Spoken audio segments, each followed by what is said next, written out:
감사합니다. 하나님의 말씀은 사도행전 17장 1절에서 10절까지의 말씀을 함께 보도록 하겠습니다.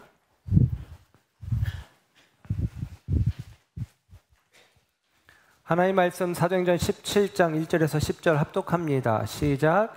그들이 암비볼리와 아볼로니아로 다녀가 데살로니가에 이르니 거기 유대인의 회당이 있는지라. 바울이 자기의 관례대로 그들에게로 들어가서 새 안식일에 성경을 가지고 강론하며 뜻을 풀어 그리스도가 해를 받고 죽은 자 가운데서 다시 살아나야 할 것을 증언하고 이르되 내가 너희에게 전하는 이 예수가 곧 그리스도라 하니 그 중에 어떤 사람 곧 경건한 헬라인의 큰 무리와 적지 않은 귀부인도 권함을 받고 바울과 실라를 따르나 그러나 유대인들은 시기하여 저자의 어떤 불량한 사람들을 데리고 때를 지어 성을 수동하게 하여 야손의 집에 침입하여 그들을 백성에게 끌어내려고 찾았으나 발견하지 못함에 야손과 몇 형제들을 끌고 읍장들 앞에 가서 소리질러 이르되 천하를 어지럽게 하던 이 사람들이 여기도 이르매 야손이 그들을 맞아들였도다. 이 사람들이 다 가이사의 명을 거역하여 말하되 다른 임금 곧 예수라 하는 이가 있다 하더이다 하니 무리와 읍장들이 이 말을 듣고 소동하여 야손과 그 나머지 사람들에게 보석금을 받고 놓아주니라. 밤에 형제들이 곧 바울과 실라를 베레아로 보내니 그들이 이르러 유대인의 회당에 들어가니라. 아멘. 아멘. 할렐루야. 오늘 이 아침에 하나님의 사랑하심과 은혜가 저와 여러분 가운데 함께 하시기를 바랍니다. 우리는 사도행전의 말씀, 오늘 사도행전 17장 1절에서 10절의 말씀을 중심으로 다시 교회라는 주제로 예수는 그리스도라는 제목으로 말씀을 전합니다. 빌립보라는 지역에서 마게도냐의 첫 성이라고 여겨지는 빌립보에서 복음을 전하고, 그리고 오늘 본문의 이야기는 그 다음에 전도지인 데살로니가 교회가 세워지는 과정을 우리에게 설명해 주고 있습니다. 빌립보에서 바울과 그 일행은 놀라운 역사를 행하고 경험합니다. 빌립보에 귀신 들려 전보던 여종, 그 여종에게서 귀신을 쫓아내었고 그 과정 가운데 감옥에 갇혔고 감옥 안에서 기도하고 찬송했더니 옥문이 열리고 그리고 착고가 풀어지는 놀라운 기적을 경험합니다. 그곳에서 이제 복음을 전하던 바울과 실라가 감옥에 갇히고 이튿날 풀려나게 되어지는데, 풀려난 이후에 그냥 루디아의 집에 가서 인사를 하고 곧바로 떠나는 것으로 16장 끝부분은 기록이 되어져 있어요. 그리고 오늘 본문 1절에는 이 빌립보에서 발행하여 이 데살로니가로 가는 여정을 잠깐 설명하기를 1절에 이렇게 표현을 합니다. 그들이 암비볼리와 아볼로니아로 다녀가 데살로니가에 이르니, 그럽니다. 지도를 보시면 우리가 전에 이제 봤으니까 이 드로아에서 배를 타고 네아폴리, 그리고 네아폴리에서 바로 옆에 있는 16km 떨어져 있는 빌립보라는 성읍, 그 빌립보라는 성읍은 바울이 복음을 전하고 거기에서 이 루디아의 집을 중심으로 교회를 세웠다라고 볼 수가 있어요. 그리고 나서 이제 데살로니가로 이동을 하는데 그 여정 가운데 중간에 이 암비볼리 아볼로니아라고 하는 도시가 있다라고 이야기를 해줍니다. 그리고 데살로니가에 이르게 되는데요. 전에 이제 말씀 기억하실지 모르겠지만 이 그리스 북쪽인 이 마케도니아 지역에 이 예전에 이제 에그나티아라는 대로, 오늘날로 치면 고속도로가 되었단 말이죠. 로마에서 비잔티움, 그러니까 로마에서 지금의 터키 이스탄불까지 가는 그런 큰 대로가 형성되는데, 로마는 이른바 이 로마의 상징이 팍스 로마나 모든 길은 로마로 통한다라는 거거든요. 그래서 로마의 통치, 로마의 힘이 확장되어 가는 것을 길로 표현을 해주는데, 하나님께서는 그 로마 제국의 시대 속에서 복음이 확장되어지는 통로, 복음이 변방 이스라엘에서 그 당시 세계의 중심인 로마로 향하는 이 과정들을 하나님께서 이루어내십니다. 그리고 그 도구가 바울인 것이고, 이 에그나티아 대로를, 이 마케도니아 지역을 관통하고 있는, 동에서 서로 관통하고 있는 이 에그나티아 대로를 따라서 바울이 전도 여정을 하는 거예요. 그래서 오늘 본문에 이 빌립보에서 암비볼리, 아볼로니아, 그 다음에 나아가는 곳이 이 데살로니가라고 하는 곳입니다. 이 데살로니가는 굉장히 발달한 도시였어요. 무역이 활발했고 군사적으로도 요충지입니다. 데살로니가가 해안가에 있거든요. 그래서 고대 사회는 이 바다를 중심으로 교통이 발전했기 때문에 고속도로, 에그나티아 대로와 항구가 함께 있는 지역입니다. 굉장히 발전하기 좋은 지역이죠. 그래서 그 지역에 많은 사람들이 살고 있었고 군사적인 요충지가 되기도 하고 그렇습니다. 그리고 이 데살로니가에 대해서 정리해서 말씀드리면, 정치적으로는 로마에 충성하는 사람들이 있었어요. 왜냐하면 로마가 이 헬라 시대에 이 마케도니아를 로마 제국 하에서도 이 마케도니아 지역의 수도로 삼아서 지원을 해주고 인정을 해줬거든요. 그래서 이 데살로니가 사람들은 로마에 충성하는, 정치적으로는 로마에 충성하는 마음들이 있었고, 경제적으로는 굉장히 풍요로웠습니다. 그리고 도덕적으로는 좀 성적으로 타락한 도시라고 이야기할 수 있어요. 뭐 고대 도시들이 다 그런 면이 있지만 데살로니가도 마찬가지였습니다. 그래서 데살로니가전서 4장 3절에는 이런 말씀을 바울이 해요. 하나님의 뜻은 이것이니 너희의 거룩함이라, 곧 음란을 버려라, 그런 이야기를 해요.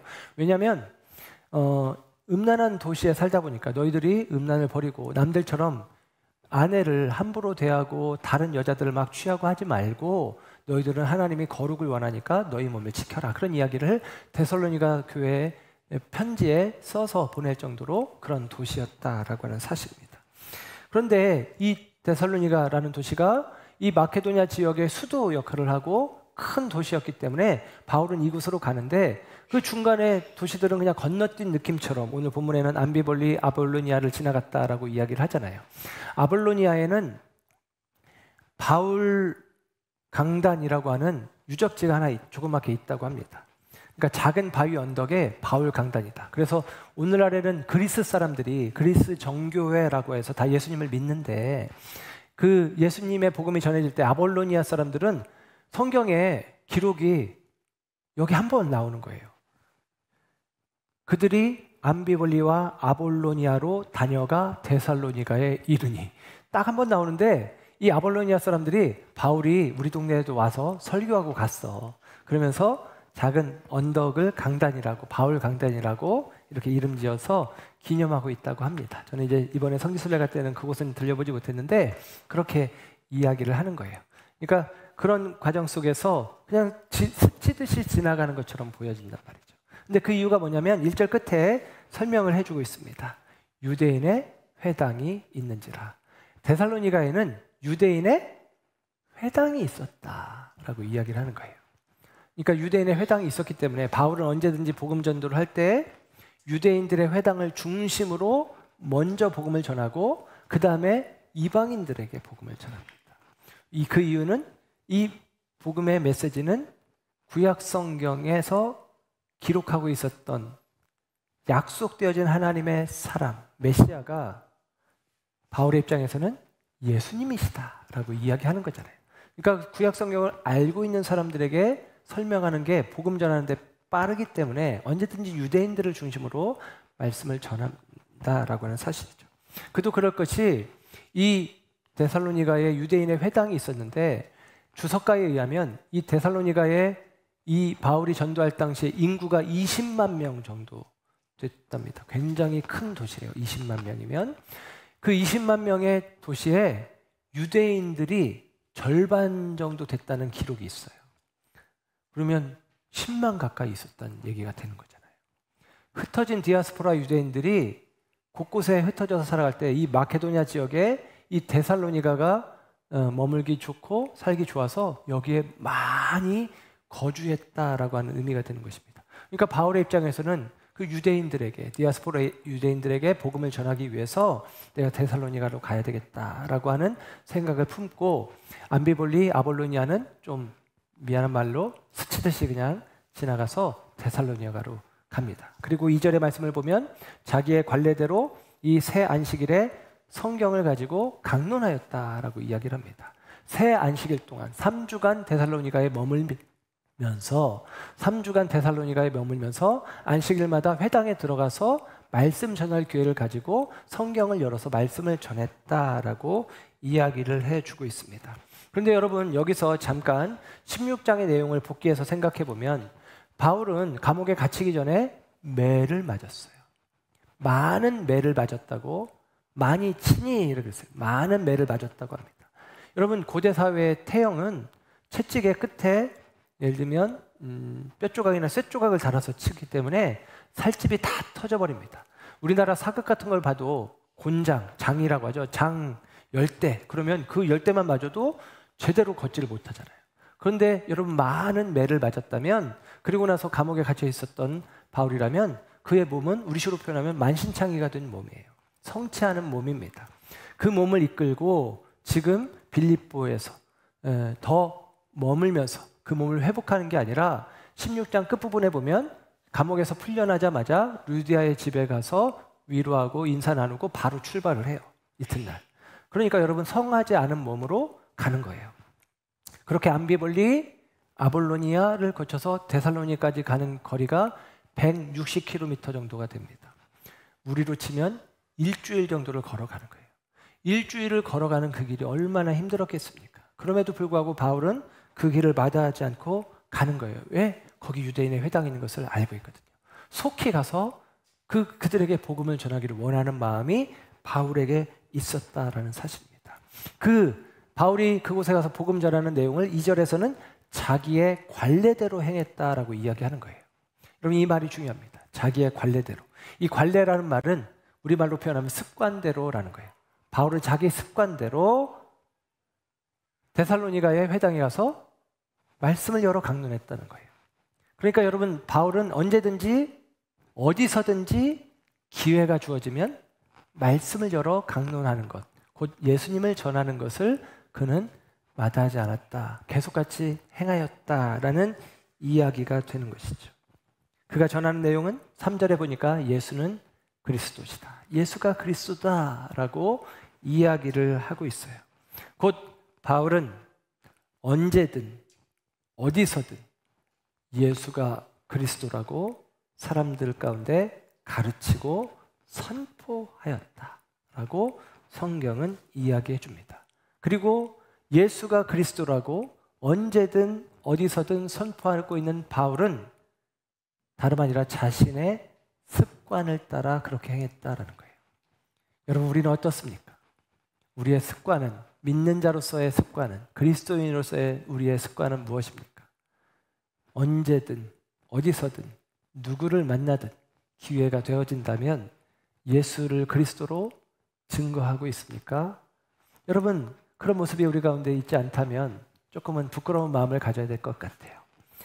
습관이라고 하는 것은 머리끝에서 발끝까지 온몸에 배어있는 행동 양식을 습관이라고 하잖아요. 저절로 되어지는 것이죠.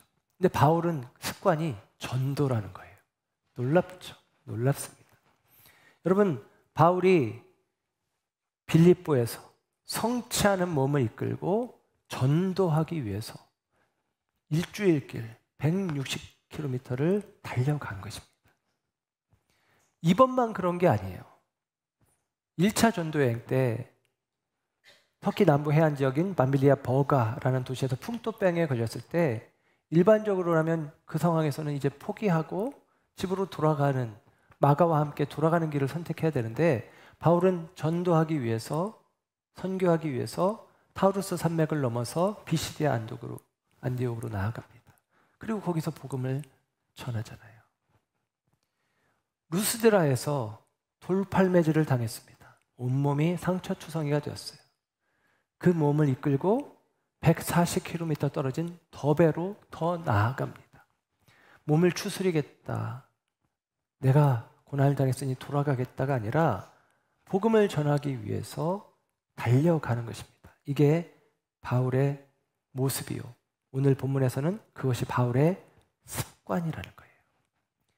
여러분, 이 습관이라는 것이 그냥 우리 몸에 자리하는 것이 아닙니다. 물론 나쁜 습관은 노력하지 않아도 우리 몸에 자연스럽게 몸에 배요. 근데 좋은 습관은 굉장히 많은 노력이 필요하잖아요. 신경 쓰고 노력하고 반복하고 이런 과정이 있어야 좋은 습관이 몸에 배는 거거든요. 바울이 그냥 이런 습관을 가진 게 아니라는 것을 고린도전서 9장의 말씀을 통해서 확인해 볼 수 있습니다. 고린도전서 9장 23절에서 27절까지의 말씀인데요. 내가 복음을 위하여 모든 것을 행함은, 바울은 어떤 일들을 행할 때마다 복음을 먼저 염두에 뒀다는 거예요. 복음을 위하여 모든 것을 행함은 복음에 참여하고자 함이라. 이기기를 다투는 자마다 모든 일에 절제하나니. 그럽니다. 이 말은 다름질하는 사람들이 달리기 경주를 하는데 1등 하려면 모든 일에 절제하는 자가 1등 한다는 얘기예요. 예. 몸 관리 안 하고 훈련 안 하고 1등 할 수 없잖아요.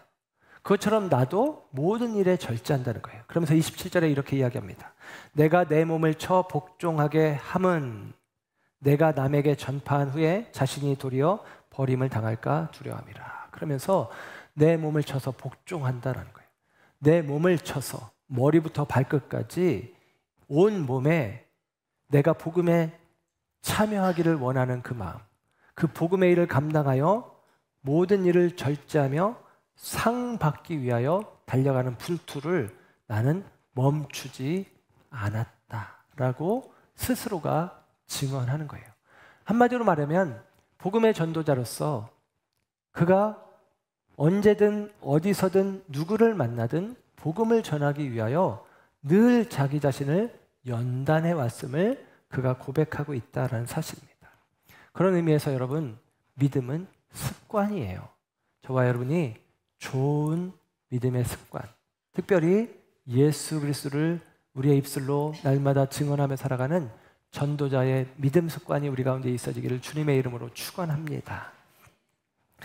전에 어른 목사님들이 젊은 목회자들에게 위로하면서 격려하면서 목회는 마라톤이야 그렇게 이야기를 해요. 목회는 단거리 달리기가 아니라 마라톤이야 그렇게 얘기할 때 처음 개척하고 뭐 성도도 없고 그럴 때 얼마나 조바심은 나지만 안 되잖아요. 그럴 때 마음이 힘들고 어려울 때 목회는 마라톤이야 라는 말이 큰 위로가 되었습니다. 그래서 목회는 마라톤이야 라는 말이 좀 제게는 이렇게도 들렸어요. 쉬엄쉬엄 해도 돼, 천천히 해도 돼, 이런 느낌처럼. 아 그래, 내가 너무 조급하지 말자 이런 마음을 가졌는데 제가 좀 생각을 바꾸는 계기가 있었습니다. 마라톤 42.195km를 뛰는데요. 올림픽에서 예를 들면 이 메달권에 드는 선수들은 그 42.195km를 2시간 10분대에 주파를 합니다. 그래서 2시간 10분대를 42.195로 나누면 100m를 그들은 19초에 달리는 거예요. 100m를 19초. 제가 지금 안 달려봤는데 아마도 제 지금의 몸 상태로 100m를 달리면 17초, 18초 전력 질주하면 그 정도 나오지 않을까 이렇게 짐작을 해봅니다. 그러면 제 입장에서는 전력 질주를 2시간 10분여를 해야지 달릴 수 있는 게 42.195km죠. 그래서 제가 생각이 좀 바뀌었어요. 아, 쉬엄쉬엄 대충대충 하는 게 아니구나. 이게 전력 질주하듯이. 그러나 그 전력 질주를 멈추지 않고 할 수 있을 정도로 몸을 단련하지 않으면 마라톤을 할 수 없는 거구나 라는 생각을 해보게 되었습니다. 여러분 그렇습니다. 우리가 하나님의 일을 감당함에 그냥 쉬엄쉬엄 대충대충, 물론 주님이 주시는 쉼과 안식 가운데 우리가 머물 수 있어요. 때로는 피난처 아래 거할 수 있어요. 괜찮습니다. 그러나 우리의 마음가짐이 쉬엄쉬엄 해도 되겠다라는 마음으로 우리에게 분부되어진 복음의 사명을 감당할 수는 없는 법이다라는 사실이죠. 우리가 우리에게 주어진 이 복음 사명을 감당하기 위하여 바울처럼 언제든지 자기 몸을 쳐서 복종하며 모든 일에 절제하며 우리 몸이 복음의 습관이 배어 있을 만한 그런 믿음의 사람들로 스스로를 연단해가는 저와 여러분 모두가 되시기를 주님의 이름으로 부탁드리고 축복합니다. 바울은 복음을 전합니다. 그 복음의 내용은 3절에 이야기하는 것처럼 예수는 그리스도다라고 하는 이야기예요. 그리스도라는 말은 메시아의 헬라어식 표현이에요. 메시아, 그리스도. 그 의미는 기름 부음을 받았다라는 것입니다. 기름 부음을 받았다는 의미는 어떠한 특별한 명령을 가지고 사명을 가지고 보내진 사람을 이야기해요.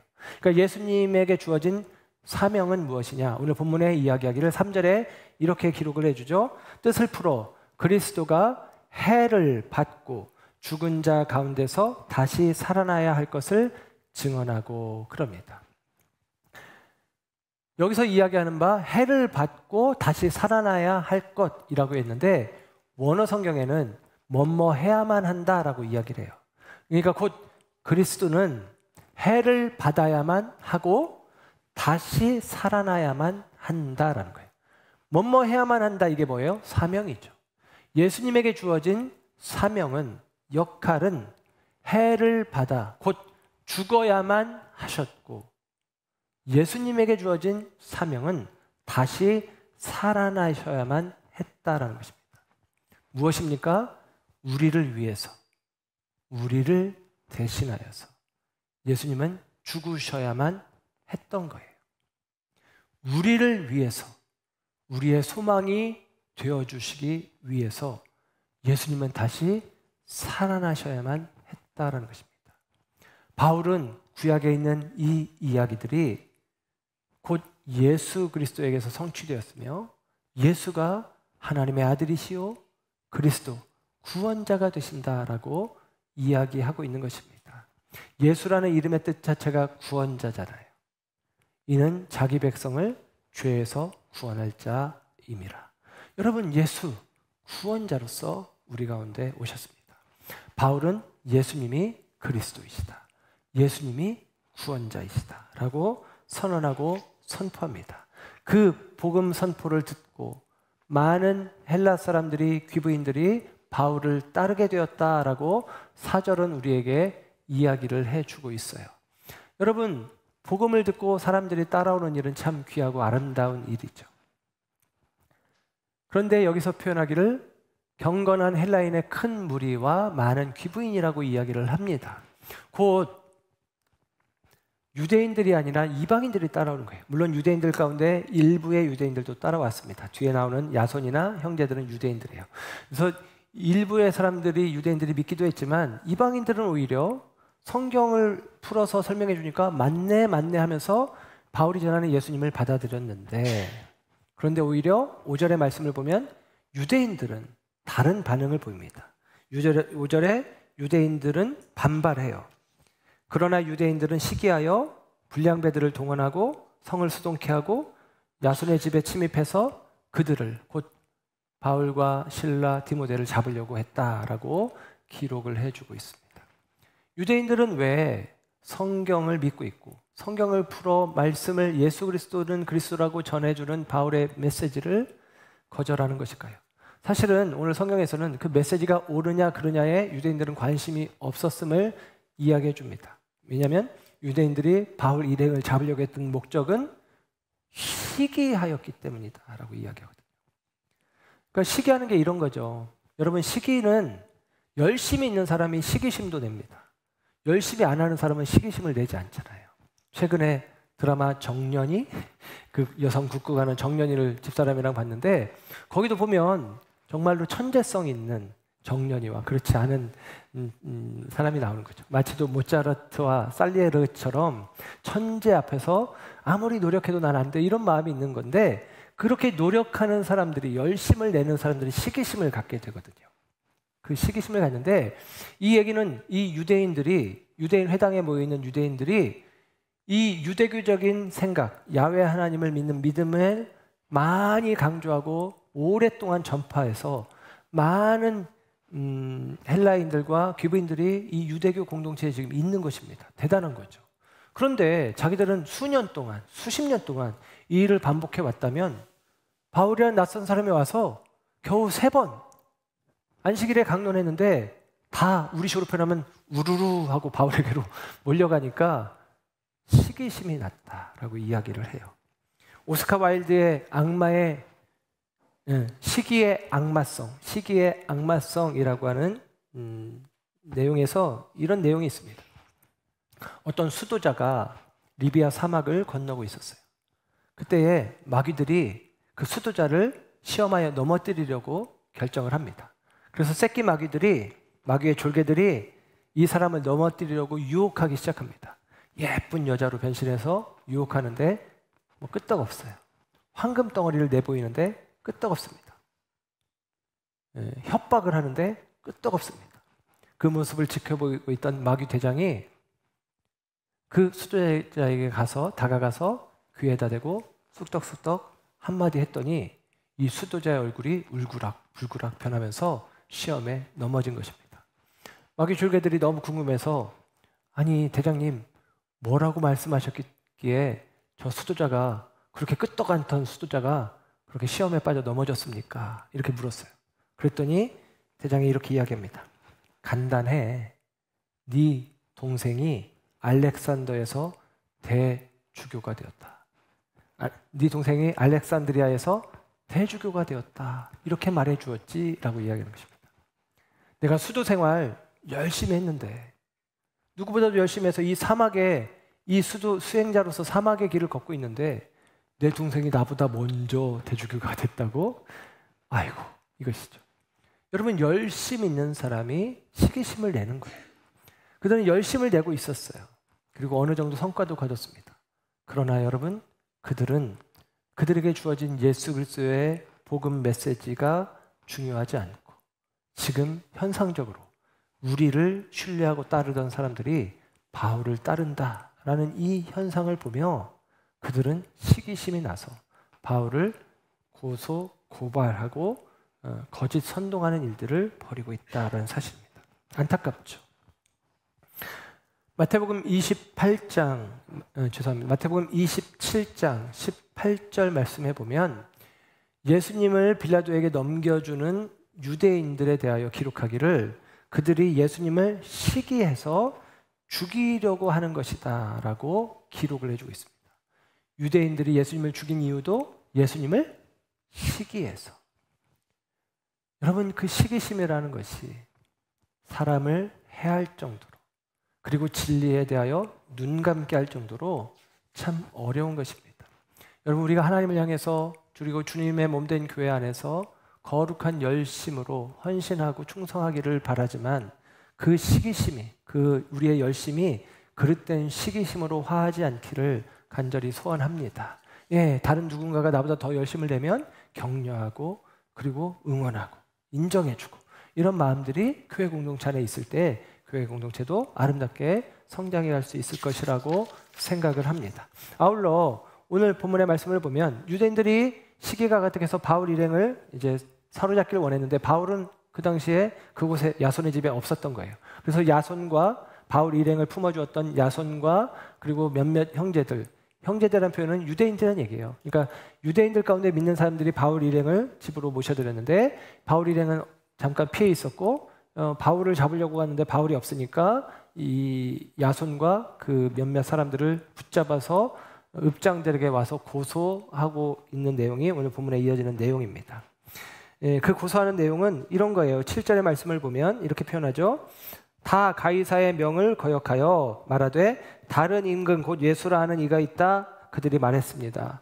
그들을 그렇게 말하는 자들을 이들이 영접했습니다. 그래서 고발합니다. 라고 이야기합니다. 여러분 보세요. 이 내용들은 빌립보에서 바울이 감옥에 갇혔던 내용과 똑같아요. 이 사람들이 황제가 아니라 예수를 믿어야 된다고 얘기하는데 이거 우리가 합당하지 않다는 거죠. 그런데 빌립보에서는 고소하는 사람들이 이방인들이었습니다. 그런데 데살로니가에서는 고소하는 사람들이 유대인이라는 차이가 있어요. 유대인들은 야훼 하나님을 열심히 섬겼기 때문에 로마에서 황제 숭배가 면제된 나라가 유대인들이에요. 유대인들 저놈들은 아무리 핍박하고 아무리 겁을 줘도 안 통해. 그러니까 쟤들은 그냥 내버려둬. 니들은 황제 숭배 안 해도 돼. 내버려둬. 이게 바로 유대인들에게 주어진 특권입니다. 그러니까 그들은 황제 숭배를 안 해도 되거든요. 근데 시기심에 사로잡힌 자들이 뭐라고 하냐면 황제를 숭배하지 말고 예수를 숭배하라고 했다. 이게 죄다라고 고발하는 거예요. 여러분, 황제 숭배 왜 안 해도 된다고 했어요? 우리는 신이 하나다. 야훼 하나님. 우리는 로마 황제를 신으로 추앙할 수 없다. 우리는 목숨을 걸고라도 이건 지키겠다. 그래서 그들은 면제시켜 준 건데, 그들이 고발할 때는 굉장히 자기 모순에 빠지는 거죠. 황제를 숭배해야 되는데 황제를 숭배하면 안 된다고 이들이 가르쳤다라고 이야기하는 것이니까 자기 모순에 빠져 있는 것입니다. 왜? 시기심에 눈멀어 바울 일행을 잡을 목적으로 그렇게 하고 있다라는 사실이죠. 여러분, 그와 같은 상황 속에서 이제 바울을 통해서 3주 겨우 3번 강론을 듣고 그 이외에도 말씀을 들었겠지만 복음을 받아들인 사람들이 환난을 당합니다. 야손과 몇몇 형제들이 결국에는 보석금을 내고 풀려나는 상황을 맞게 되는데 어려움을 겪게 되어진 것이죠. 이런 배경들을 가지고 데살로니가 전서, 데살로니가 후서 성경을 보면 성경이 더 마음에 와닿게 읽혀지는 거예요. 데살로니가 서신에 보면 바울이 데살로니가 전서 3장에 바울이 이제 이 빌립보에서 데살로니가에서 3주만 있다가 쫓겨나듯 이런 일들이 벌어지니까 성에 소동이 일어나니까 어쩔 수 없이 이제 아덴으로 내려갑니다. 베레아로 내려가고 베레아에서 아덴으로 내려가고 나중에 고린도로 가는데 고린도에서 편지를 쓰는 게 데살로니가 서신이에요. 그런데 이 편지를 쓸 때에 이 편지 안에 이런 이야기를 해요. 내가 디모데를 너희에게, 데살로니가 교회 너희에게 보낸다. 너희가 환난 가운데 넘어질까 싶어서 디모데를 보낸다는 거예요. 그러니까 바울은 짐작하는 거죠. 우리는 도망쳐 왔지만 남아있는 데살로니가의 믿음을 택한 성도들은 얼마나 어려울까. 우리가 빌립보에서는 감옥에도 갇히고 매도 맞기도 했는데 이들도 그런 고난을 당하지 않을까? 그런 고난 가운데 예수님을 부인하지는 않을까? 염려하는 마음, 걱정하는 마음 때문에 디모데를 보내면서 디모데 네가 가서 그들의 믿음을 격려해라 라고 이야기하는 거예요. 그리고 나서 디모데가 가서 격려하고 돌아와서 바울에게 데살로니가에 대한 소식을 전해준 거예요. 그 소식을 받아 들고 데살로니가전서 3장 6절에 7절에 이렇게 바울이 이야기를 합니다. 지금은 디모데가 너희에게로부터 와서 너희 믿음과 사랑의 기쁜 소식을 우리에게 전하여 주었다라는 것이. 너희가 믿는다. 그리고 사랑. 너희가 우리를 보고 싶어한다. 아유, 바울 때문에 우리가 고난당하네, 어려움당하네, 바울 꼴도 보기 싫어. 그게 아니라 바울 선생님 보고 싶어. 이런 마음을 갖고 있다고 하니 참 고맙다라는 거죠. 너희들의 믿음이 있고 우리를 여전히 기대하고 있다고 하니 참 고맙다. 7절 끝에는 이렇게 이야기합니다. 너희에게 위로를 받았노라. 내가 너희 때문에 큰 위로를 받았어 라고 이야기를 하는 거죠. 그러니까 여러분, 한마디로 데살로니가 성도들은 짧은 시간 복음을 전해 들었지만 그들이 예수가 그리스도라는 이 복음을 마음에 새기고 환난과 핍박 중에도 성도는 신앙 지켰네. 그렇게 서 있었다라는 것입니다. 그래서 너희의 믿음이 얼마나 귀한지 그렇게 이야기하는 거죠. 여러분, 어떻게 그들이 이 짧은 시간 복음을 들었지만 그들이 믿음을 지키며 서 있을 수 있었겠습니까? 그것은 데살로니가전서에 다시 한번 이야기해 주는데 1장 6절 8절에 이렇게 이야기해요. 1장 6절 또 너희는 많은 환난 가운데서 성령의 기쁨으로 말씀을 받았다라는 것입니다. 말씀을 너희들이 받아들였다는 거예요. 이게 중요해요. 여러분, 믿음은 들음에서 납니다. 들음은 그리스도의 말씀으로 말미암는 거예요. 말씀을 받아들일 때 성령께서 그들의 마음을 열어주셔서 루디아의 마음을 열어주듯 그 데살로니가 성도들의 마음을 열어주셔서 말씀을 받았다라는 거예요. 8절도 보면 이렇게 기록합니다. 주의 말씀이 너희에게로부터 마게도냐와 아가야에게뿐만 아니라 하나님을 향하는 너희 믿음의 소문이 각 처에 퍼졌다. 주님의 말씀이 그들에게부터 나가서 각 처의 사람들에게 말씀이 전파될 정도로 말씀의 근원지 역할까지 하는 것이 바로 데살로니가 성도들이었다라고 이야기하는 것입니다. 여러분, 바울이 거룩한 습관을 따라, 전도자의 습관을 따라 성경을 펼치고 뜻을 풀어 말씀을 그들 가운데 들려줬을 때 그 말씀의 내용은 예수가 그리스도다. 예수가 곧 그리스도다. 라는 이 말씀이 그들 가운데 선포되었을 때 예수가 그리스도라는 말씀이 그들의 마음 가운데 자리하는 것입니다. 그렇게 되어진 거예요. 그래서 그들은 이 환난과 핍박 속에서 흔들리지 않는 믿음의 사람들이 되어진 것입니다. 여러분 6절 한 절 볼까요? 이렇게 설명합니다. 오늘 보면 6절에 하반절에 보면 그들을 읍장들 앞에 가서 고발하면서 이르되 천하를 어지럽게 하던 이 사람들이 그럽니다. 바울과 실라, 디모데 이 복음 전하는 자들은 천하를 어지럽게 하던 사람들이라는 거예요. 천하를 어지럽게 하다. 옛날 성경에는 세상을 요란스럽게 했다는 거예요. 영어 성경에는 이렇게 표현해 주었습니다. Turn upside down. upside down이란 말이 뒤집는다는 말이에요. 거꾸로 뒤집는다. 세상을 뒤엎어버렸다는 얘기예요. 이 사람들은 복음으로 세상을 뒤엎는 사람들입니다. 복음이 임한 곳에 여러분 세상은 흔들리고 요동하고 소란이 일어나요. 왜냐하면 그 복음의 내용은 로마 황제가 왕이다가 아니라 예수님이 왕이시다라는 메시지거든요. 그러니 로마 황제를 믿고 있던 사람들은, 신뢰하고 있던 사람들은 흔들릴 수밖에 없는 것이죠. 여러분 이 속에서 이것을 보아야 합니다. 여러분 환난과 핍박 속에서도 흔들리지 않는 중심을 가지고 있는 성도들이 있어요. 그 성도들이 예수는 그리스도라는 그 중심을 마음에 품는 것입니다. 인생의 중심축에 예수를 그리스도로 놓는 거예요. 그리고 그 중심축이 바로 세워진 사람들은 어떠한 형편과 어떠한 상황 속에서도 흔들리지 않아요. 그런데 그들은 정작 스스로는 흔들리지 않지만 다른 사람들을, 세상을 흔드는 사람들이 되어지는 것입니다. 뒤엎는 사람들이 되는 거예요. 중심이 바로 서야 세상을 흔들 수 있어요. 이 커다란 지구가 자전을 하잖아요. 지구에 중심축이 있습니다. 이 중심축은 흔들리지 않아요. 그 중심축이 자리 잡고 있기에 지구는 항상 같은 모양으로 자전하고 있다라는 사실이죠. 스티븐 코비 박사가 등대 이야기를 들려줍니다.